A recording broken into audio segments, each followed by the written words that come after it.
Hey everybody, today I am going to be reviewing Napoleon. This was directed by Ridley Scott. I struggle with a lot of Ridley Scott films post early 1990s, and I think a lot of people do. So I always go into his movies with a little bit of skepticism, but at the same time I always go in with a little bit of intrigue, knowing the type of director that he is capable of being, and knowing that he is obviously this very old school, brassy type of director that is very much from a specific era of Hollywood. Whether you like his films or not, at least he isn't afraid to tackle a subject that most people wouldn't go anywhere near, and he does it with a lot of, zest and gusto. We don't see very many big epics on this scale on the big screen very much anymore, and the types of auteurs who would normally take on projects like that are obviously far and few between these days. I admit that I do enjoy a big, long, epic, historical epic over maybe a Thanksgiving holiday like this one. I just think it's fun because you have the time to do it. You have the time to sit there and absorb all of these worlds, all of these characters. You can really fall into the history of the experience, and you can relate it to yourself, you can relate it to our particular era, all of that. And you can normally fill the movie with a lot more stuff that would normally have to be cut because of runtime. I think more than anything, I was most intrigued by the idea of Joaquin Phoenix playing Napoleon, because it's clear that he, just watching the trailer, you can see that he's taking an approach that is very authentic to who he is as an actor. It's not the type of performance where he's like, swinging his dick around and being really charismatic in that way, where it's like, I've won an Oscar. But no, the trailer gave me a lot of Lawrence of Arabia vibes, for sure. Just this idea of this, like this great leader, this bold, brash aggressor of sorts is what you picture. And then you get T.E. Lawrence, who is not stereotypical at all. He was, a fragile character, deeply confused and insecure, and there was something effeminate about him rather than masculine. And he's awkward. There's something just very ironic about him. He's fiery, masochistic, complicated. So you can definitely draw some parallels there between him and Napoleon, certainly. I would say the movie Napoleon is juggling a lot of stuff, for sure. It is a fun popcorn movie experience, I would say, on a basic level. It is 3 hours, but you really do feel the impact and the scope of the film, I would say, within that runtime. So I would say that yes, it is worth a ticket. Just know that because it is a Ridley Scott film, I would say that comes with its own trail of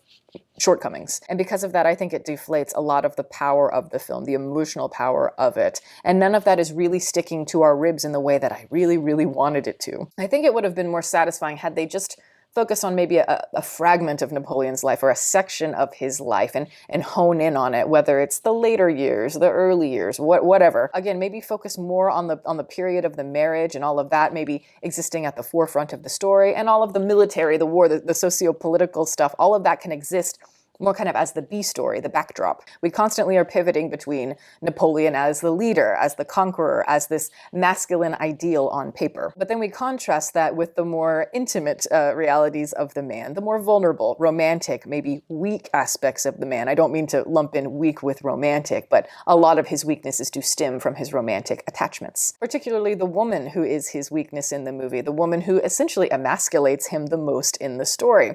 And I always say, if you're going to try and look for the truth behind some historical leader or whatever, look no further than just read about his wife or the mistress, whoever meant something to him. The woman in his life reveals all about the man. And so the film is trying to marry those two ideas together like, any sort of traditional epic would, tie in the threads of the leader and the lover together. But just in terms of all that they decided to show, all of the editing and everything is really a problem for me too.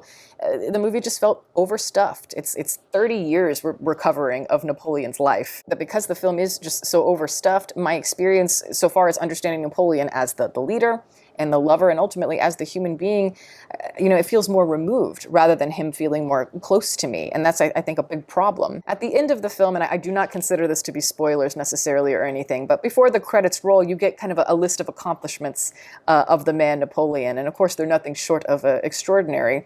And yet I felt like, so far as what the movie is showing us, I didn't feel like I got to spend the time appreciating the impact of his leadership. Experiencing his intelligence and his ability to adapt in certain situations, I think would have really helped. Because sadly, I find the statistics to be more emotionally powerful. And sadly, with Scott films, a lot of the time, and this is just, my opinion, but I tend to be more emotionally impacted after the movie when I am reading the Wikipedia article that's about the real story. That is exactly what I felt when I saw House of Gucci, which was, I think, the film that he did before this one.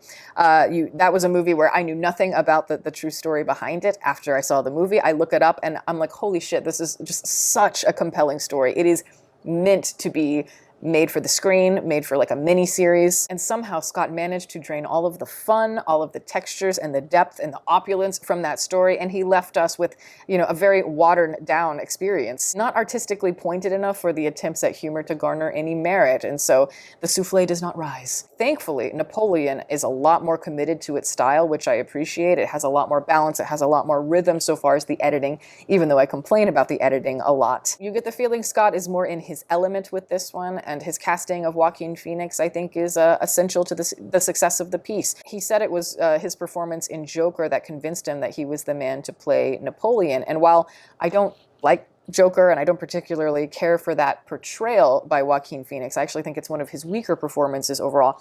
I totally understand what Scott means in the context of Napoleon. And for Joker, he's obviously really leaning into that character being messy and pathetic and emasculated, vulnerable, basically a child. And Phoenix has always had that childlike ability in his acting. He can tap into that type of energy, but he does it in a way where it's like he's never judging the character. And I think that is what is so key about why he's such a great performer.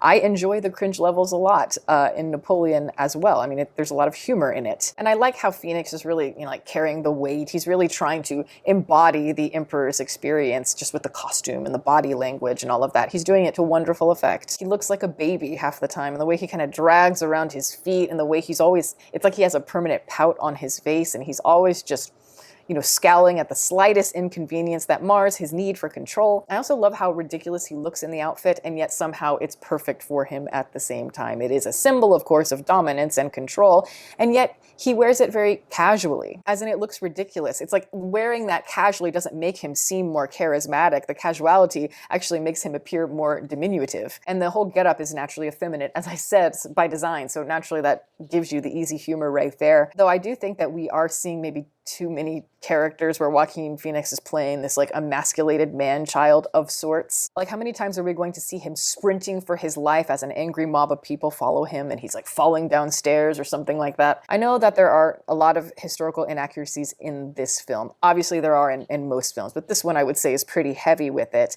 At times I do think that historical accuracy would actually help a movie's pathos, contrary to a lot of writers' beliefs. But at other times, inaccuracies I kind of think say something about the type of movie that it's maybe trying to be. Like the moment I hear that Ridley Scott is making an epic of Napoleon, instantly I'm thinking, well, I would be insulted if this were historically accurate, because that's just not the kind of filmmaker that Scott is. His movies are melodramatic caricatures at best, so it's like when he casts somebody like Joaquin Phoenix, he's coming from that grand tradition of Hollywood movies, as I said, so he's like, play it however you want.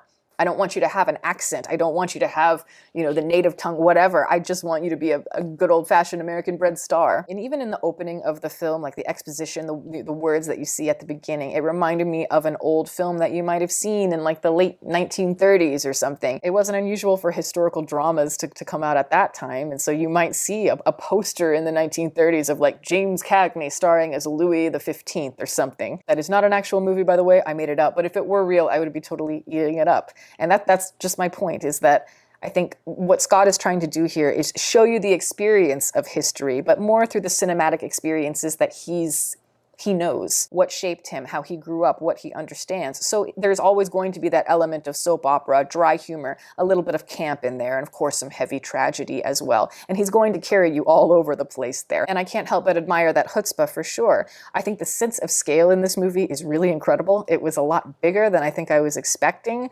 and it's definitely more than I've seen in a while from Scott for sure. There is a battle scene that takes place in the midsection of the movie that takes place in the snow, and it's on this huge sheet of ice, and I think it's really spectacular. And I like a lot of the flatness of those long shots, those compositions of the battle. The desire to pull back and give us a sense of scale, I think is kind of on point. Very Cinerama. We're getting all of those like big shots of the battle formations and such, but also it just felt very reminiscent of like old silent era battle sequences where you see like dozens of people just charging forward. It's really a standout. My problem though is that these battles, as massive as they are, they just don't have a lot of emotional impact for us so far as how they carry through the rest of the film. We don't feel the repercussions of those losses, the effect on the people, and I think that really would have helped root us in more of the conflicts of Napoleon, and again, how they relate to the conflicts in his marriage. Always in contrast to these massive set pieces, we have the emotion at the center, and all of that is channeled through Vanessa Kirby, who's playing Josephine, Napoleon's wife, and the love of his life.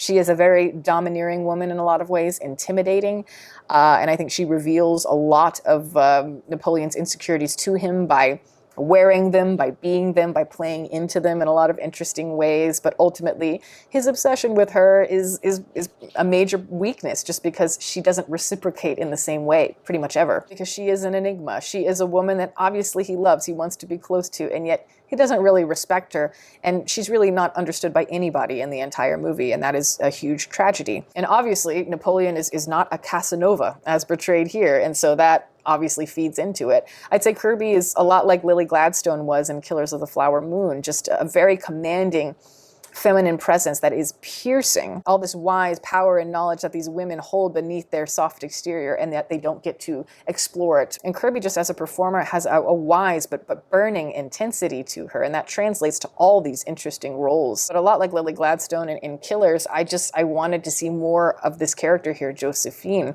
I felt that her character was unfairly shoved to the sidelines at times, when I wanted her to be kind of nose to nose with Napoleon. And I mean, I just wanted her to be more in the central conflict there. She could have had her own like Sofia Coppola type of playful melancholy depiction, you know, like Marie Antoinette or something of that nature, and I would be all on board with it. And speaking of that movie, I quite frankly prefer Marie Antoinette, just because I think it understands the flow state between the humor that it is depicting and the melancholy kind of seeping at the edges of it. And in Napoleon, the visuals, I would say, are very similar to Barry Lyndon. The soundtrack and attempts at humor for sure remind me of it. The natural lighting and everything, the painterly compositions are gorgeous, but Barry Lyndon is so much more than that, and it's so not a standard biopic in any sense, whereas I would say this one feels more like standard war horse type stuff. It is funny and soul-crushing through its removal of typical emotion, and that is what's so fascinating for me about Barry Lyndon.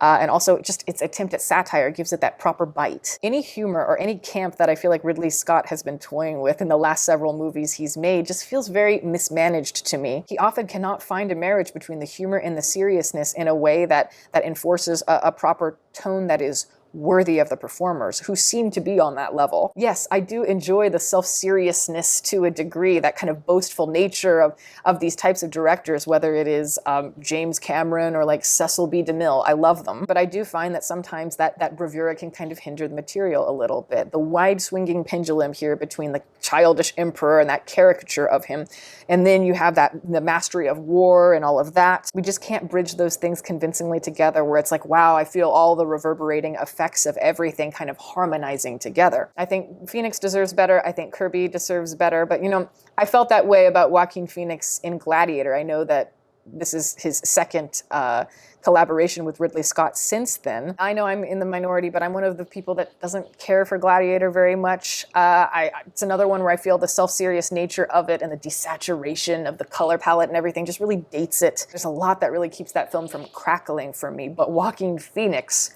crackles in that film. He completely steals that movie from everybody, with the exception of maybe Richard Harris. And I would say he even steals the movie from Ridley Scott, the director. Phoenix seems to be having fun, where he's infusing Commodus with all this like camp and black humor, but also this like chilling power. Sure, Scott has the technical knowledge and the experience and all of that, but I think he should really be thanking his actors here. I think he should be thanking them a lot more than he does. Phoenix and Kirby kept this film afloat. I do think there's a lot of really awesome things in this movie, and which is why I'm recommending it again, but I'm not saying it's gonna be a great film. I don't think it's a masterpiece or anything like that. Just a fun movie. And that is my review. Thank you guys so much for watching. I'm going to plug my website as always. It is deepfocuslens.com. I'm an artist. I do commission portraits and I sell prints of my work. If that's something that you're interested in, you can always go to the website below. And if you have a question about a commission or a print, you can email me. My email is in the description box below as well. Also, I'd like to give a shout out to my patrons who are great. Guys, thank you so much for your support. Welcome to all the new members. If you are interested in supporting, the link for that is below, as well as the rest of my social media information. You can watch my videos here, and you can subscribe if you'd like. Catch you next time.